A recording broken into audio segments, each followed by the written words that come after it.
की।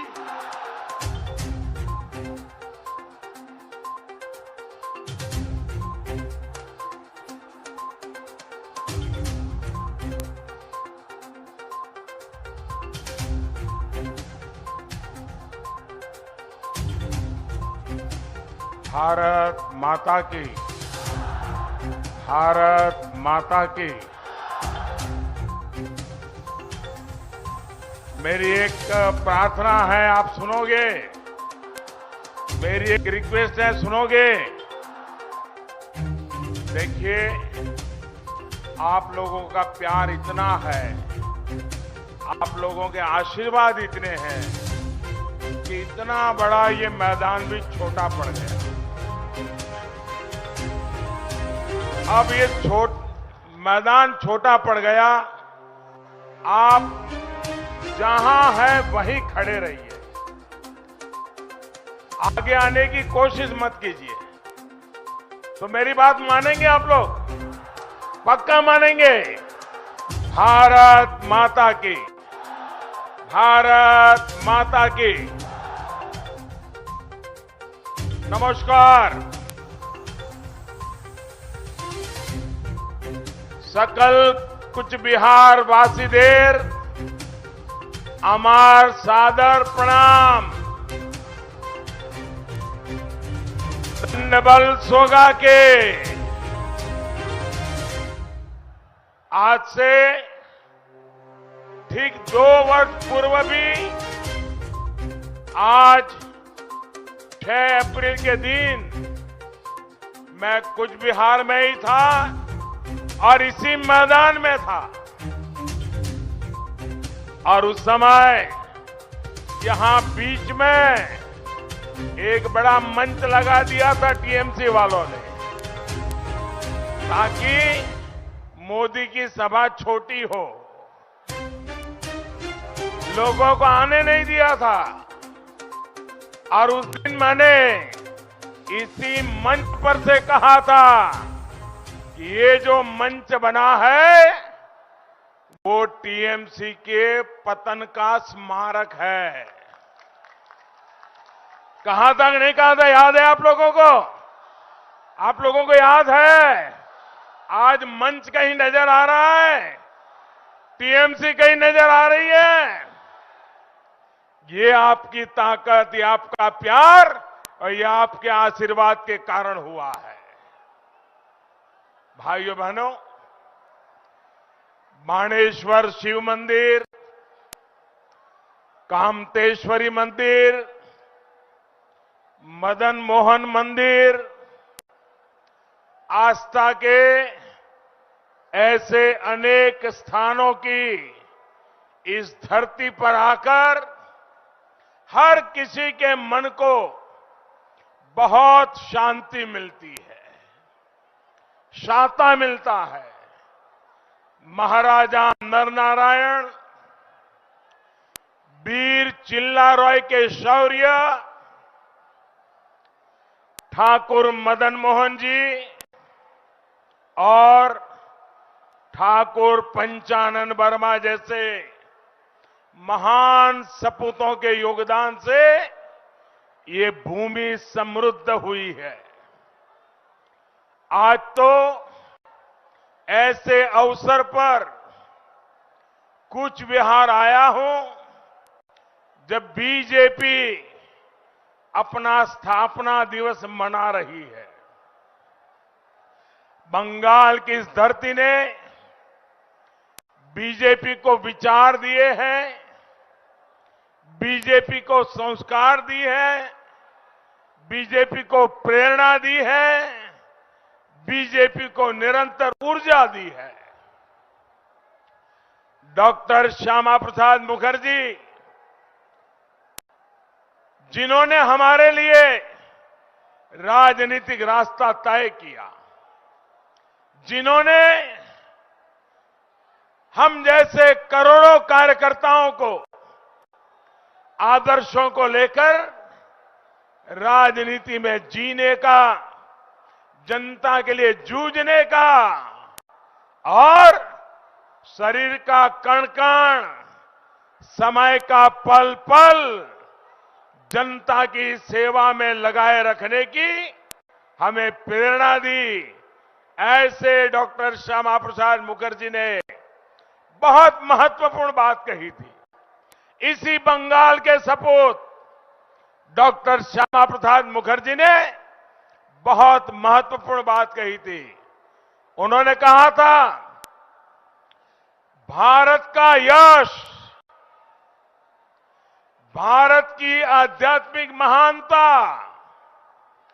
भारत का सत्य और आत्म के विचार, भारत में पनपी मानवता की सेवा की भावना और भारत के जन जन का सर्वोच्च शक्ति की विराटता में विश्वास से आगे बढ़ने का चार बहुत महत्वपूर्ण बातें जो देश को आगे ले जाएगी।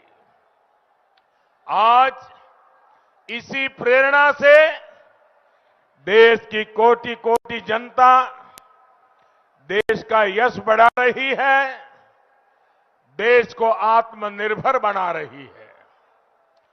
देश के इस संकल्प की सिद्धि में भाजपा भी दिन रात जुटी हुई है, एक एक कार्यकर्ता लगा हुआ है। भाइयों बहनों, मुझे यहां आने में देरी हुई। देरी इसलिए नहीं हुई कि मेरा हेलीकॉप्टर लेट हुआ था। हेलीकॉप्टर से यहां आने तक रास्ते के दोनों तरफ ह्यूमन चेन नहीं, ह्यूमन वॉल था, ह्यूमन वॉल। जितने लोग यहां हैं, उससे ज्यादा लोग पूरे रास्ते भर, उसमें भी माताएं बहनें इतनी बड़ी तादाद में आशीर्वाद दे रही थी। भाइयों बहनों, आज 2 मई को जब ये चुनाव के नतीजे आएंगे, 2 मई को बंगाल में बीजेपी सरकार बनने के बाद यहां भी विकास का, प्रगति का अभियान और तेज किया जाएगा। बीते 2 चरणों के मतदान में दीदी का जाना तय हो चुका है। पिछले 2 चरणों में बड़ी संख्या में लोग अपने घरों से बाहर निकले हैं, लंबी लंबी लाइनें लगाकर बीजेपी के पक्ष में वोट दिया है। आज भी बहुत अच्छी वोटिंग की खबर आ रही है। बंगाल में बीजेपी की ऐसी लहर चल रही है, ऐसी लहर चल रही है जिसने दीदी के गुंडों, दीदी के भय को किनारे लगा दिया है। साथियों, मैंने सुना कि दीदी इन दिनों एक सवाल पूछ रही है। आपने भी सुना होगा, दीदी एक सवाल पूछ रही है कि क्या बीजेपी भगवान है, जो उसे पता चल गया है कि पहले 2 चरणों में बीजेपी की बड़ी जीत मिल रही है। आदरणीय दीदी, ओ दीदी,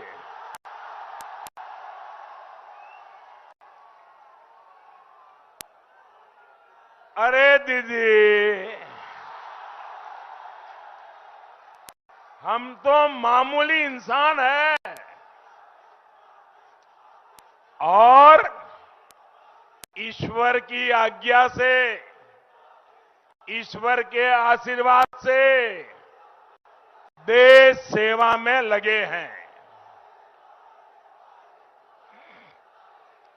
दोस्तों, आपका प्यार मेरे सर आंखों पर।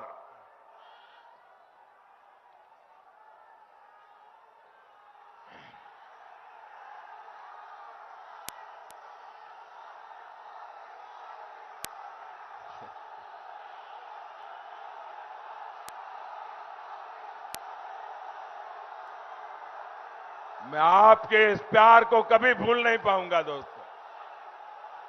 आपके आशीर्वाद मेरे लिए बहुत बड़ी ताकत है। ये जो आप प्यार दे रहे हैं ना, आप जो प्यार दे रहे हैं, 2 मई के बाद बीजेपी सरकार बनने के बाद मैं ये प्यार ब्याज समेत इस इलाके का विकास करके लौटाऊंगा।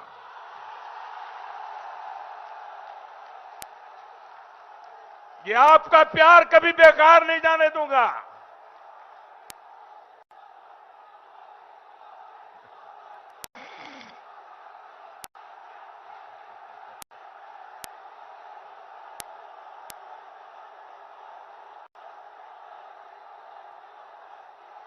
भारत माता की।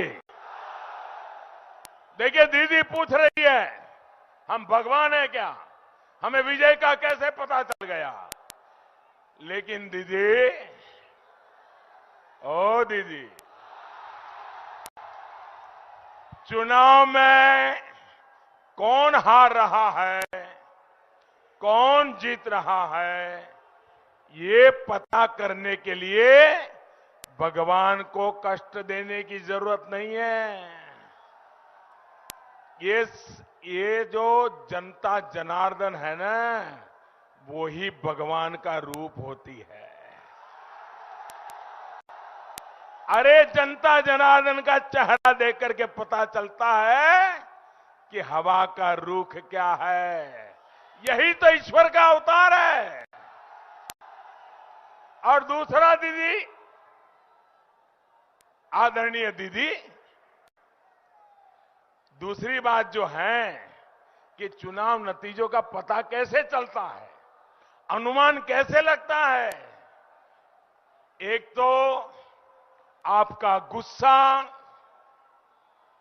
आपकी नाराजगी, आपका व्यवहार, आपकी वाणी, इन सबको देखकर एक बच्चा भी बता सकता है कि दीदी, टीएमसी आप चुनाव हार चुकी है, दीदी आप मैदान छोड़ चुकी है। रोज, आप सुनिए, रोज आपको कहना पड़ रहा है कि आप नंदीग्राम जीत रही है, नंदीग्राम जीत रही है। आदरणीय दीदी, ओ दीदी, दीदी, जिस दिन आपने चुनाव के दिन पोलिंग चल रहा था, नंदीग्राम में पोलिंग बूथ में जो खेला किया, जो बातें कही, उसी दिन पूरे देश ने मान लिया था कि आप हार गई है। इसके लिए भगवान को पूछने की जरूरत नहीं है दीदी। जब आपकी पार्टी ये घोषणा कर देती है कि दीदी अब बनारस से लोकसभा चुनाव लड़ेगी, तो कोई भी समझदार व्यक्ति बड़ी आसानी से समझ सकता है कि टीएमसी का सुपड़ा साफ होने जा रहा है।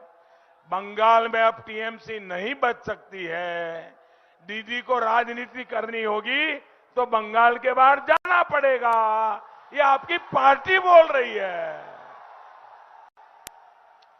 क्या ये सुनने के बाद भगवान को तकलीफ देने की जरूरत है क्या? भगवान को पूछने की जरूरत है क्या? आपको भी समझ आता है कि नहीं आता है? आपको भी पता चलता है कि नहीं चलता है दीदी हार रही है?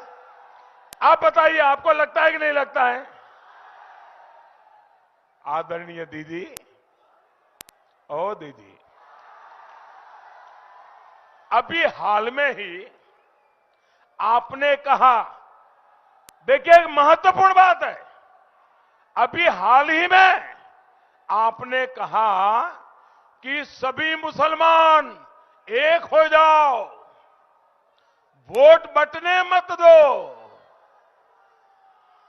दीदी, आप ये कह रही है, इसका मतलब है कि आपको यकीन हो गया है कि मुस्लिम वोट बैंक की आपकी जो ताकत आप मानती थी, वो मुस्लिम वोट बैंक भी आपके हाथ से निकल गया है।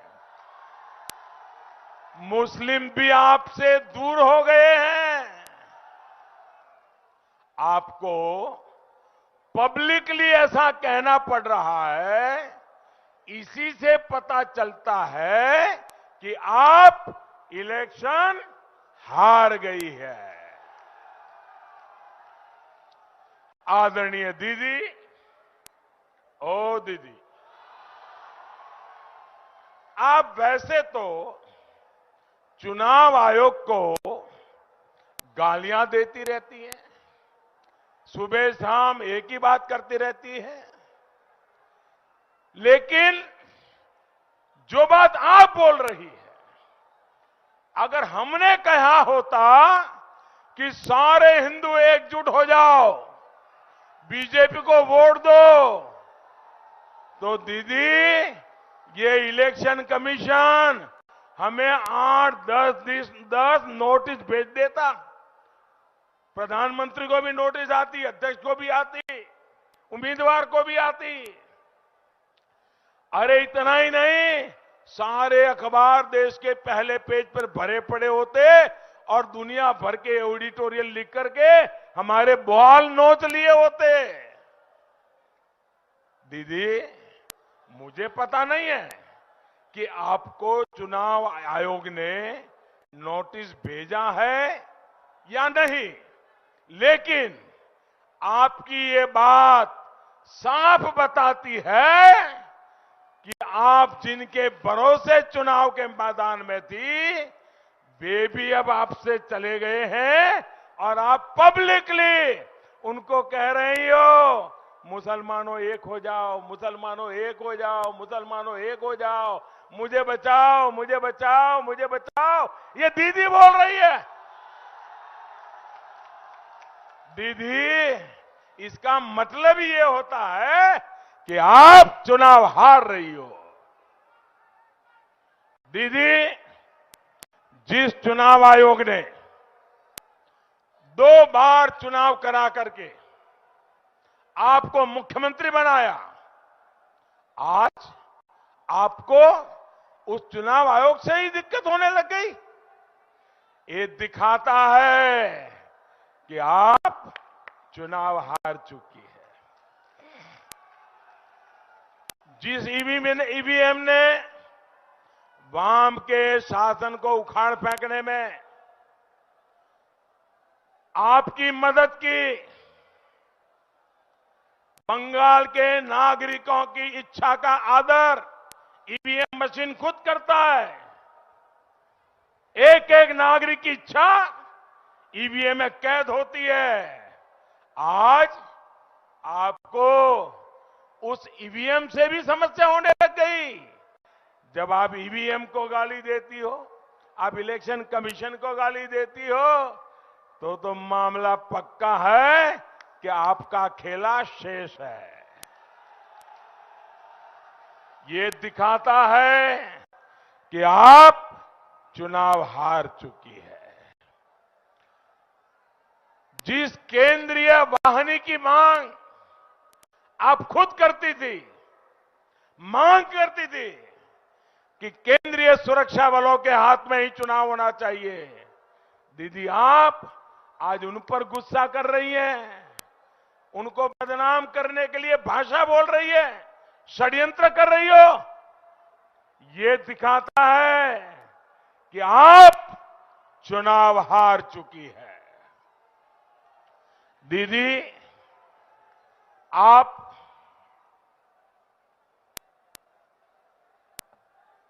एक राज्य की सीएम है।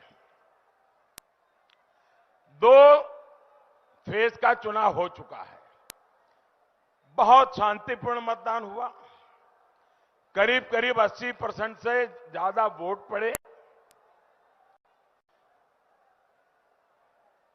मैं भी गुजरात में मुख्यमंत्री था। इतना अगर वोटिंग होता है, शांतिपूर्ण होता है, तो सीएम के नाते मैं गर्व से कहता हूं कि देखिए, मेरे राज्य में शांतिपूर्ण मतदान हुआ, मेरे राज्य में इतना ज्यादा मतदान हुआ, मैं गर्व करता था। दीदी, यहां शांतिपूर्ण मतदान हो रहा है, 80% से लोग ज्यादा मतदान करने जा रहे हैं और आप परेशान हो, आप गर्व नहीं कर रहे हो। यही बताता है दीदी कि आप चुनाव हार रही हो।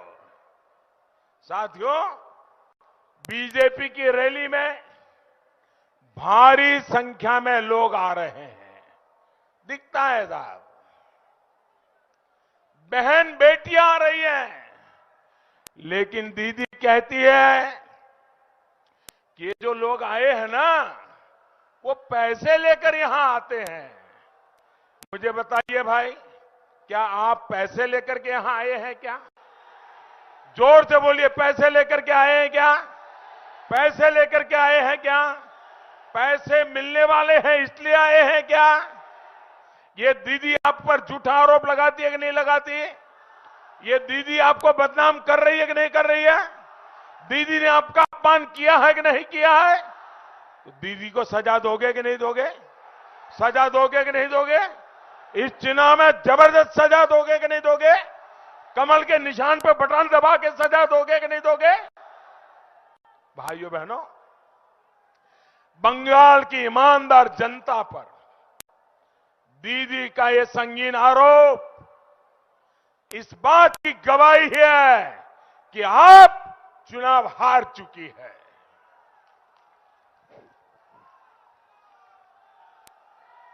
दीदी को तिलक लगाने वालों से दिक्कत है, भगवा वस्त्र धारण करने वालों से समस्या है। ये दिखाता है दीदी जमीन खिसक चुकी है, आपका हारना तय है। दीदी दीदी,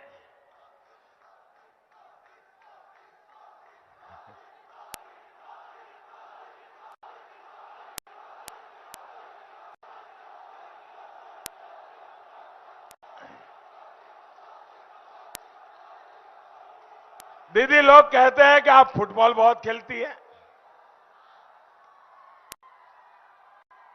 दीदी, हमने सुना है फुटबॉल में एक होता है ओन गोल। आप चुनाव के मैदान में सेल्फ गोल कर चुकी है। आपने खुद ही अपनी सच्चाई स्वीकार कर ली है। भाइयों बहनों, टीचरों की भर्ती हो या फिर लोगों के काम, आपने सिर्फ तुष्टीकरण किया। बंगाल के सामान्य लोगों को, बंगाल के नौजवानों, यहां के किसानों को आपने अपने हाल पर छोड़ दिया। 10 साल तक आपके तोलाबाज बंगाल लूटते रहे। आदरणीय दीदी, आप देखती रही। 10 साल उत्तर बंगाल के साथ अन्याय हुआ। आदरणीय दीदी, आप देखती रही। 10 साल यहां जब रक्त बहा, मां बहनों के आंसू बहे। आदरणीय दीदी, आप देखती रही। 10 साल दलित, वंचित, पिछड़ों, आदिवासियों, टी गार्डन मजदूरों के साथ धोखा हुआ। दीदी आप देखती रही, आंखें बंद करके बैठी रही। 10 साल कृषक सिंचाई और भंडारण की सुविधाओं से वंचित रहे। फोड़े राज से परेशान रहा। दीदी आप देखती रही। टीएमसी के कार्यकर्ता, नेता, मंत्री खेला करते रहे और दीदी देखती रही। 10 साल तस्करी और घुसपैठ होती रही। दीदी देखती रही। देखिए, कोई मेरे साथ जो डॉक्टर हैं, जरा देखिए, वो माता जी जरा पानी वगैरह दीजिए, उनकी चिंता कीजिए।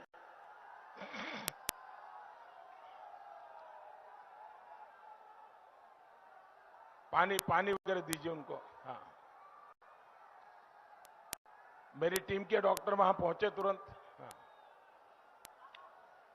10 साल अवैध खनन, तस्करी, ड्रग्स का सिंडिकेट फला फूला और दीदी देखती रही।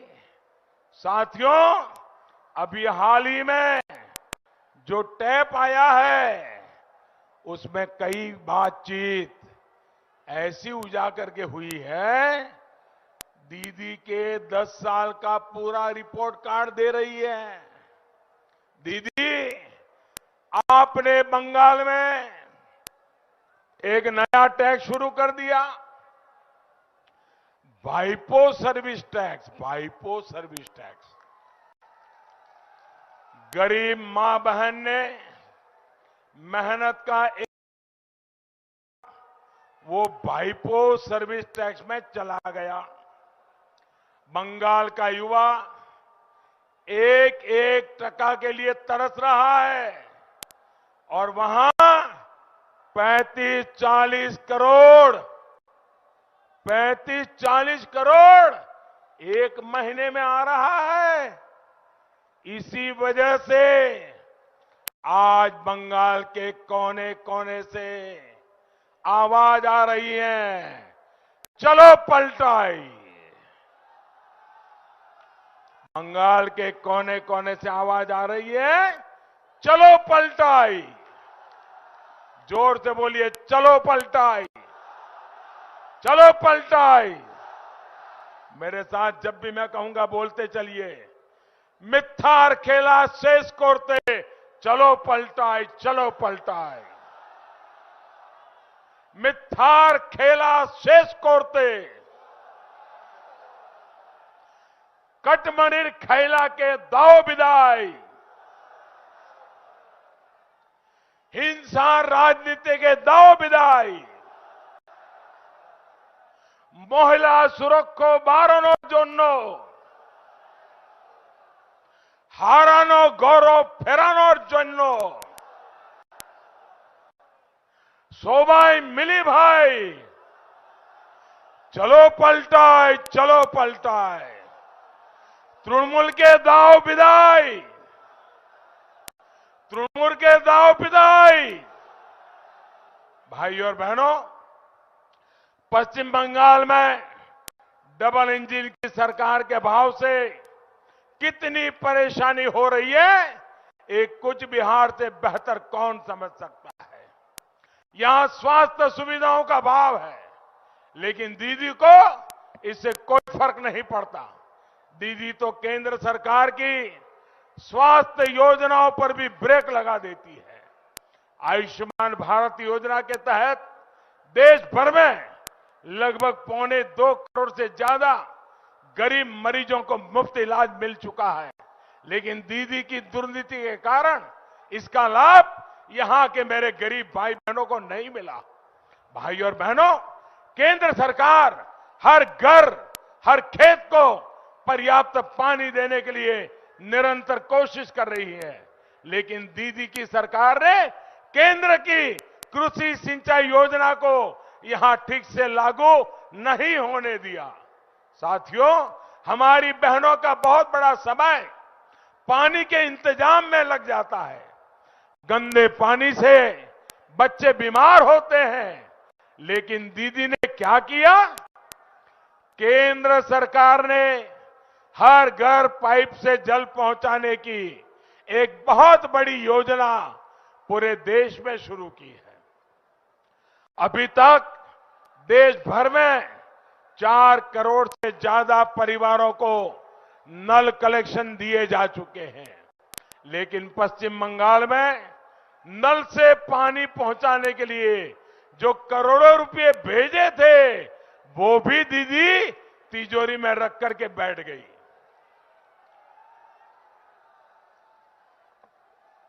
साथियों, मैं आपको आश्वस्त करता हूं कि बंगाल में बीजेपी सरकार बनते ही पानी की समस्या को दूर करने के लिए, हर घर पाइप से जल पहुंचाने के लिए डबल ताकत से काम किया जाएगा।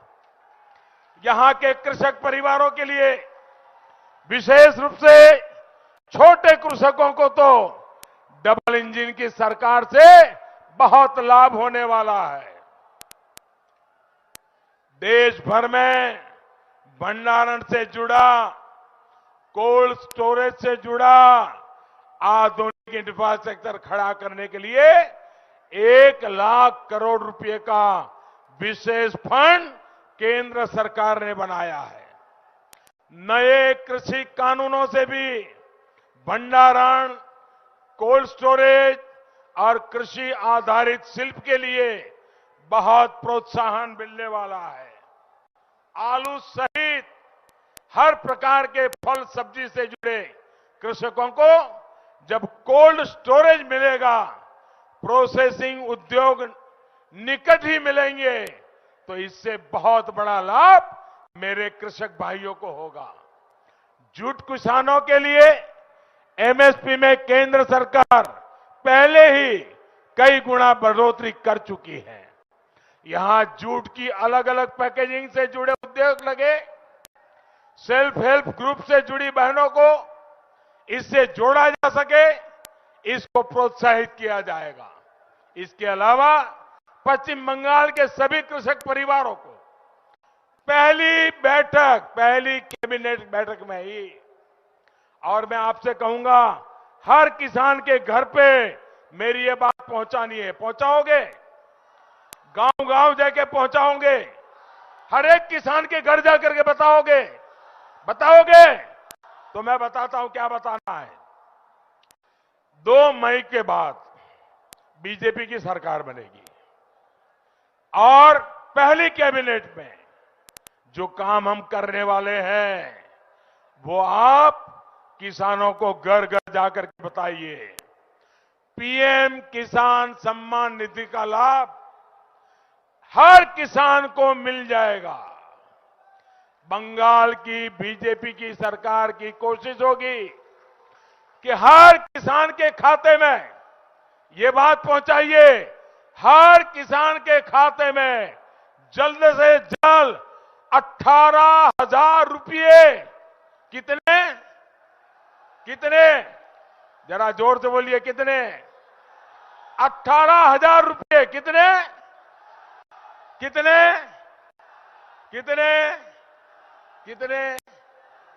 18,000 रुपये सीधे किसान के बैंक खाते में जमा हो जाएंगे। ये किसानों को जाकर के बताइए दोस्तों। चाय बागान में काम करने वाले श्रमिकों के लिए इस बजट में 1,000 करोड़ रुपए की विशेष योजना का भी ऐलान किया गया है। इसका लाभ इस क्षेत्र के भाई और बहनों को मिलेगा।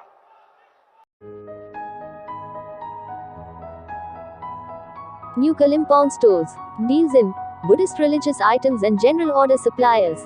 Wholesale and retailer. Main Road, Mangalabari, Jaigaon, District Alipurdwar, West Bengal. Contact +91 7557891233 +91 6206656078 +97577848281.